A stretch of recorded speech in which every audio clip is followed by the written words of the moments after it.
ಟೌನ್ಶಿಪ್ನ ವಿರುದ್ಧವಾಗಿ ಹೋರಾಟ ಮಾಡೋದಕ್ಕೆ ಮತ್ತು ಪಾದಯಾತ್ರೆಯಲ್ಲಿ ಹೆಜ್ಜೆಗಳನ್ನು ಹಾಕೋದಕ್ಕೆ ಇವತ್ತು JDSನ ನಾಯಕರಾದಂಥ ಮಾಜಿ ಶಾಸಕರಾದಂಥ ಶ್ರೀರಂಗಪಟ್ಟಣದ ಮಾಜಿ ಶಾಸಕರು ಇವತ್ತು ನಮ್ಮ ಜೊತೆಗೆ ಬಂದಿದ್ದಾರೆ.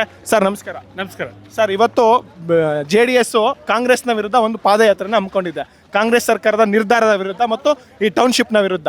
ನೀವು ಕೂಡ ಹೆಜ್ಜೆ ಹಾಕ್ತಾ ಇದ್ದೀರಾ, ಏನು ಹೇಳ್ತೀರಾ ಸರ್? ಅಲ್ಲ, ಮೊದಲಾಗಿ JDS ಕಾಂಗ್ರೆಸ್ ವಿರುದ್ಧವಾಗಿ ಪಾದಯಾತ್ರೆ ಮಾಡ್ತಾ ಇಲ್ಲ. ನಾವು ಈ ಭಾಗದ ರೈತರ ಪರವಾಗಿ ಪಾದಯಾತ್ರೆ ಮಾಡ್ತಾ ಇದ್ದೀವಿ. ಇಡೀ ರಾಜ್ಯದ ಉದ್ದಗಲಕ್ಕೂ ರೈತರ ಪರವಾಗಿ JDS ಪಕ್ಷ ಮೊದಲಿಂದ ನಿಲ್ಲಬೇಕು ಅನ್ನೋ ಧೋರಣೆ ಹೊಂದಿದ್ದಂಥ ಪಕ್ಷ ಇದು. ಆ ಕಾರಣಕ್ಕೆ ರೈತರಿಗೆ ಎಲ್ಲೇ ಅನ್ಯಾಯ ಆದರೂ ಕೂಡ ನಾವೆಲ್ಲ ಧ್ವನಿ ಹಾಕ್ತೀವಿ. ಆ ರೈತರ ಪರವಾಗಿ ನಿಂತು ಹೋರಾಟ ಮಾಡ್ತೀವಿ. ಆದರೆ ಸರ್ಕಾರ ಅವರ ಹಠ ಬಿಡ್ತಾ ಇಲ್ಲ, ನಾವು ಮಾಡೇ ತೀರ್ತೀವಿ ಅಂತ ಅವರು, ಇಲ್ಲ ನಾವು ಮಾಡೋದಕ್ಕೆ ಬಿಡಲ್ಲ ಅಂತ JDS. ಇದರಲ್ಲಿ ಗೆಲ್ಲೋದು ಯಾರು ಅಂತ ಕೊನೆಗೆ ರೈತರು ಗೆಲ್ತಾರೆ. ಯಾಕೆಂದರೆ ರೈತರು ಮನಸ್ಸು ಮಾಡಿ ನಿಂತ್ಕೊಂಡಾಗೆಲ್ಲ ಸರ್ಕಾರಗಳೇ ಸೋತಿರೋದು, ಸರ್ಕಾರ ಗೆದ್ದಿಲ್ಲ. ರೈತರು ಹೋರಾಟಕ್ಕೆ ಇಳಿದ ಮೇಲೆ ಅಂತಿಮ ಜಯ ರೈತರಿಗೇನೆ ಆಗುತ್ತೆ. ಈಗ ಮಾಜಿ ಪ್ರಧಾನಿಗಳು ಕೂಡ DK ಶಿವಕುಮಾರ್ ಅವ್ರಿಗೆ ಪತ್ರ ಬರೆದು ನೀವು ಈ ಯೋಜನೆಯನ್ನು ಕೈ ಬಿಡದೇ ಇದ್ರೆ ಉಪವಾಸ ಸತ್ಯಾಗ್ರಹ ಕೂಡ ಮಾಡ್ತೀವಿ ಅಂತ ಹೇಳಿದ್ದಾರೆ. ಆ ಹಂತಕ್ಕೆ ಹೋಗುತ್ತಾ ಅಂತ ಈ ಹೋರಾಟ? ಅಲ್ಲ, ಅಂತಿಮವಾಗಿ ಅದು ಸನ್ಮಾನ್ಯ ನಮ್ಮ ನಾಯಕರಾದಂಥ ದೇವೇಗೌಡರು ಒಂದು ವೇಳೆ ರಸ್ತೆಗೆ ಬಂದರೆ ಆಗ್ತಕ್ಕಂಥ ವಿಚಾರಗಳೇ ಬೇರೆ. ಸರ್ಕಾರ ಆ ಹಂತಕ್ಕೆ ತಗೊಳ್ಳಲ್ಲ ಅಂತ ನಾನು ಭಾವಿಸಿದ್ದೀನಿ. ಯಾಕೆಂದರೆ ದೇವೇಗೌಡರು ಶಕ್ತಿ ಏನು ಅನ್ನೋದು ರಾಜ್ಯ ಸರ್ಕಾರಕ್ಕೆ ಗೊತ್ತಿದೆ. ಈ ಹಿಂದೆ ಇದೇ ರೀತಿಯಲ್ಲಿ ಕಾವೇರಿ ನೀರಿನ ವಿಚಾರದಲ್ಲಿ ಸಮಿತಿಯ ಒಂದು ಹೋರಾಟದ ವಿಚಾರದಲ್ಲಿ ಅಂತಿಮವಾಗಿ ದೇವೇಗೌಡರು ಮಹಾತ್ಮ ಗಾಂಧಿ ಸ್ಟ್ಯಾಚ್ಯೂ ಹತ್ರ ನಾನು ಧರಣಿ ಕೂರ್ತೀನಿ ಅಂತ ತೀರ್ಮಾನ ತಗೊಂಡ ತಕ್ಷಣ ಈ ದೇಶದ ಪ್ರಧಾನಿ ಗೌರವ ಕೊಟ್ಟು ಅವ್ರ ನಿರ್ಧಾರ ಬದಲಾಯಿಸಿದ್ರು. ಹಾಗಾಗಿ ದೇವೇಗೌಡರು ಅಂತಿಮವಾಗಿ ಇದ್ರ ಪರವಾಗಿ ಬಂದಾಗ ಅಂತಿಮವಾಗಿ ರೈತರಿಗೆ ಜಯ ಆಗೇ ಆಗುತ್ತೆ ಅನ್ನೋ ಒಂದು ನಂಬಿಕೆ ನಮಗಿದೆ. ಇವಾಗ JDS ಭಾಳ ದೊಡ್ಡ ಮಟ್ಟದಲ್ಲಿ ಹೋರಾಟ ನಡೀತಾ ಇದೆ. ಈ ಹಿಂದೆ ನೀವು ಒಂದು ಮಾತನ್ನ ಹೇಳಿದ್ರೆ ಅದು ನನ್ನ ನೆನಪಾಗ್ತಾ ಇದೆ, ಕುಮಾರಸ್ವಾಮಿ ಅವರೇ, ನೀವು ಅಲ್ಲಿ ಬಿಟ್ಬಿಟ್ಟು ಬನ್ನಿ, ಇಲ್ಲಿ ಹೋರಾಟವನ್ನು ದೊಡ್ಡ ಮಟ್ಟದಲ್ಲಿ ಮಾಡಬೇಕು, ನಿಮ್ಮ ನೇತೃತ್ವದಲ್ಲಿ ಈ ಸರ್ಕಾರಕ್ಕೆ ಬುದ್ಧಿ ಕಲಿಸಬೇಕು ಅನ್ನೋ ಮಾತುಗಳನ್ನು ಹೇಳ್ತಾರೆ. ಈ ಹೋರಾಟ ಇವತ್ತಿಂದನೇ ಶುರು?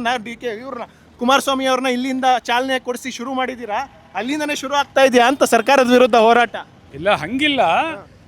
ಈ ಮೊದಲಿಂದಲೂ JDS ರೈತರ ಪರವಾಗಿ ಹೋರಾಟ ಮಾಡ್ಕೊಂಡು ಬಂದಿದೆ. ಎಲ್ಲಿ ರೈತರಿಗೆ ನ್ಯಾಯ ಸಿಕ್ಕಬೇಕಾಗತ್ತೆ ಅನಿವಾರ್ಯವಾಗಿ ನಾವೆಲ್ಲ ರಸ್ತೆಗಿಳಿದು ಹೋರಾಟ ಮಾಡ್ತೀವಿ. ಒಂದು ಹಂತದಲ್ಲಿ ಅದು ಹಿನ್ನಡೆ ಆಗ್ತಾ ಇದೆ ಅಂತ ಗೊತ್ತಾದ ತಕ್ಷಣ ನಾನು ಆವೇಶದಲ್ಲಿ ನಮ್ಮ ನಾಯಕರಾದಂಥ ಕುಮಾರಸ್ವಾಮಿ ಅವ್ರನ್ನ ರಾಜ್ಯದ ರಾಜಕಾರಣಕ್ಕೆ ಬನ್ನಿ, ನೀವು ಇಲ್ಲಿ ಅನೇಕ ಸಮಸ್ಯೆಗಳಿದೆ, ರೈತರನ್ನ ಉಳಿಸ್ಬೇಕಾಗಿದೆ, ನೀವು ಬರಬೇಕು ಅಂತೇಳಿ ನಾನು ಮನವಿ ಮಾಡಿರೋದು ನಿಜ. ನಿಮ್ಮ ಮನವಿಗೆ ಕಿವಿ ಕೊಟ್ರ ಅಂತಾರೆ ನಾಯಕರು? ಆ ಕಿವಿ ಕೊಟ್ಟಿರೋದಕ್ಕೆ ಇವತ್ತು ಹೋರಾಟದ ನೇತೃತ್ವವನ್ನು ನಿಖಿಲ್ ಕುಮಾರಸ್ವಾಮಿ ಅವರಿಗೆ ವಹಿಸಿ ಹಿಂದೆ ಬೆನ್ನೆಲುಬಾಗಿ ನಿಂತಿರೋದು ಅಂತ? ಇಲ್ಲ, JDS ಪಕ್ಷ ಮೊದಲಿಂದನೂ ರೈತರು ಬೆನ್ನೆಲುಬಾಗಿ ನಿಂತಿದೆ, ಮೊದಲಿಂದಲೂ ಹೋರಾಟ ಮಾಡ್ಕೊಂಡು ಬಂದಿದೆ. ಈ ಪ್ರತಿ ಕ್ಷಣದಲ್ಲೂ ಈ ಪಕ್ಷ ಇರೋ ತನಕ ರೈತರ ಪರವಾಗಿರುತ್ತೆ. ಕೊನೆಯದಾಗಿ ಸರ್ಕಾರಕ್ಕೆ ರೈತರ ಪರವಾಗಿ ಏನಾರು ಹೇಳಬೇಕಾದ್ರೆ ಏನು ಹೇಳ್ತೀರಾ ಸರ್? ನಾವಿಷ್ಟೇ ಹೇಳೋದು, ರೈತರ ವಿರೋಧ ಮಾಡ್ಕೊಂಡು ಯಾವುದೇ ಸರ್ಕಾರಗಳು ಉಳಿದಿಲ್ಲ. ದಯಮಾಡಿ ನೀವೆಲ್ಲ ರೈತರ ಮಕ್ಕಳುಗಳೇ, ಹಾಗಾಗಿ ರೈತರ ಜಮೀನನ್ನ ಬಲವಂತವಾಗಿ ಕಿತ್ಕೊಳ್ಳೋ ಅಂತ ಯೋಚನೆ ಮಾಡಬೇಡಿ. ನೀವು ರೈತರ ಪರವಾಗಿ ತೀರ್ಮಾನಗಳನ್ನ ತಗೊಳ್ಳಿ. ನಾವೆಲ್ಲ ಹೋರಾಟ ಮಾಡೋದು ನಮ್ಮ ಹಕ್ಕಿದೆ. ಅಂತಿಮವಾಗಿ ನೀವು ರೈತರ ಪರವಾಗಿ ನಿಂತ್ಕೋಬೇಕು. ಈ ಸರ್ಕಾರ ರೈತರಿಗೆ ಅವ್ರಿಗೆ ಅನ್ಯಾಯ ಮಾಡ್ದಂಗೆ ಬಲವಂತವಾಗಿ ಜಮೀನು ಕಿತ್ಕೊಳ್ಳೋ ಅಂಥ ಕೆಲಸ ಮಾಡಬಾರ್ದು. ಇದು ಮಾಜಿ ಶಾಸಕರಾದಂಥ ಶ್ರೀರಂಗಪಟ್ಟಣದ ಮಾಜಿ ಶಾಸಕರಾದಂಥ ಮಾತುಗಳು. ಸರ್ಕಾರಕ್ಕೆ ಎಚ್ಚರಿಕೆಯನ್ನು ಕೊಟ್ಟಿದ್ದಾರೆ. ದೇವೇಗೌಡರು ಹಳೆ ಹೋರಾಟಗಳನ್ನು ಕೂಡ ನೆನಪಿಸಿ ಆ ಮೂಲಕನೂ ಕೂಡ ನೆನಪಿಸಿದ್ದಾರೆ. ಹಾಗಾಗಿ ಸರ್ಕಾರ ಯಾವುದೇ ಕಾರಣಕ್ಕೂ ರೈತರ ವಿರುದ್ಧ ದಂಗೆ ಎಬ್ಬಿಸಬಾರ್ದು, ರೈತರನ್ನು ಆಕ್ರೋಶ ಹೆಚ್ಚಿಸಬಾರ್ದು ಅನ್ನೋ ಮಾತುಗಳನ್ನು ಕೂಡ ಇವತ್ತು ರವೀಂದ್ರ ಶ್ರೀಕಂಠೆ ಅವರು ಹೇಳಿದ್ದಾರೆ.